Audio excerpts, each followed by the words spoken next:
మనం చూసే ప్రతి కల మనలో రకరకాల భావోద్వేగాలను రేకెత్తిస్తుంది. కొన్నిసార్లు కలలు గందరగోళంగా ఉంటే, కొన్నిసార్లు అవి ఆనందంగా ఉంటాయి. కొన్ని కలలు ఆశ్చర్యంగా ఉంటే, మరికొన్ని సంతోషాన్నిస్తాయి.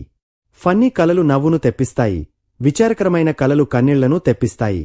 అయితే ఈ కలల్లో ఒక్కోదానికి ఒక్కో అర్థముంటుంది.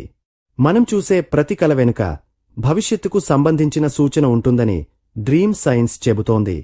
దేవుడు గుడి తరచుగా కలలో వస్తే ఈ కల అర్థం ఏంటో మీరు ఇంటి పెద్దలతో చర్చించవచ్చు. కాని మీకు ఖచ్చితమైన సమాధానం రాకపోవచ్చు.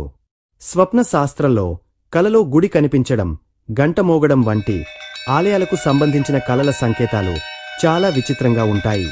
మీకు కలలో చాలా పురాతనమైన దేవాలయం కనిపిస్తే భయపడకండి, కంగారు పడకండి. ఇలా కలలు కన్నట్లయితే శుభం కలుగుతుందని స్వప్న శాస్త్రం చెబుతోంది. మీ భవిష్యత్తులో మంచి పనులు జరుగుతాయని దీని అర్థం. మీ పాత స్నేహితుడు అకస్మాత్తుగా మీ ముందు కనిపించవచ్చు. ఆ స్నేహితుడు మీకు అదృష్టవంతుడని నిరూపించవచ్చు. అలాగే అతను మీ అనేక పనులలో మీకు సహాయం చేయగలడు.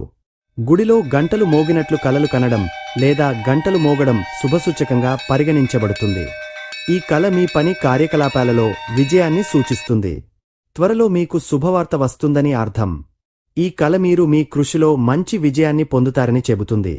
డ్రీమ్ సైన్స్ ప్రకారం మీకు మీ కలలో దేవాలయం కనిపిస్తే అది శుభసూచకంగా పరిగణించాలి.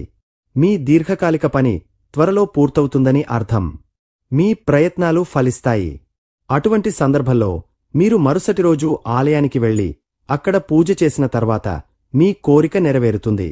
స్వప్నశాస్త్రం ప్రకారం ఆలయంలో పూజలు చేస్తున్న వ్యక్తిని కలలో చూడటం శుభసూచకంగా చెబుతారు. మీరు దీని గురించి భయపడాల్సిన అవసరం లేదు.